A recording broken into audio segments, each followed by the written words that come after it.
এই বান্দরের লাগে আমাদের তাহির সাহেব ক্ষমতায় যাইতে পারে না। গাঞ্জাখোর পিসাবের কারণে আমাদের আল্লামা পীর মুফতি গিয়াসউদ্দিন তাহিরি ক্ষমতায় যাইতে পারে না। ভোট দিলে ইমান থাকবে নাইলে থাকবে না, এটা প্রশ্ন না। প্রশ্ন হইল যে আল্লাহকে মানা, রসুলকে মানার নাম হইল ইমান, রসুলকে মহব্বত করার নাম হইল ইমান।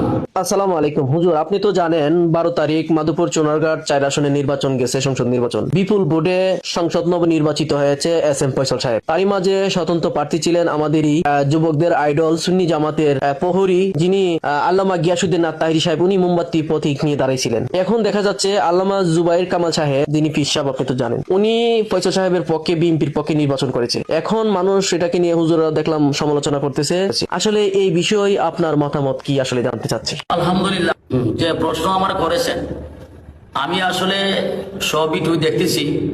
আলহাজ জুবাইর কামাল সাহেব উনি একজন আওলাদে ওলি, এবং আল্লামা মুফতি পীর গিয়াসউদ্দিন তাহিরি সাহেব উনি আমাদের যুবকের আইডল, সুন্নি জামাতের আইডল। আসলে নির্বাচন হয়েছে, নির্বাচনের প্রতি নির্বাচন গেছে গা। মোমবাতিতে ভোট দিলে ইমান থাকবে নাইলে থাকবে না, এটা প্রশ্ন না। প্রশ্ন হইল যে আল্লাহকে মানা, রসুলকে মানার নাম হইল ইমান, রসুলকে মহব্বত করার নাম হইল ইমান। তো বিষয়টা হচ্ছে আমি আলহাজ জুবাইর কামালের কাছে আল্লাহর রাস্তায় চাই, এবং পীর মুফতি গিয়াসউদ্দিন তাহিরি সাহেব সহ ওনার সংগঠনের এবং ওনার পক্ষে যে লোকগুলি আছে তাদের কাছে আমি আল্লাহর রাস্তায় চাই, আপনারা যে এগুলা উভয়জন আহলে সুন্নাত ওয়াল জামাতের, আপনারা যে এগুলা সরাসরি করতেছেন, ইমান নাই, এই নাই, সেই নাই, এইগুলা কিন্তু সাধারণ পাবলিকের জন্য খুব খারাপ হইতেছে। আমাদের সুন্নিয়তে খুব বদনাম হচ্ছে। আল্লাহর রাস্তায় উভয়জন এগুলা বন্ধ করেন এবং ক্ষমা করেন। আমি মসজিদে বসে আল্লাহর রাস্তায় আপনাদের কাছে চাই, এইগুলা আর বাড়াবাড়ি করেন না। এটা মনে হয় সবচেয়ে ভালো।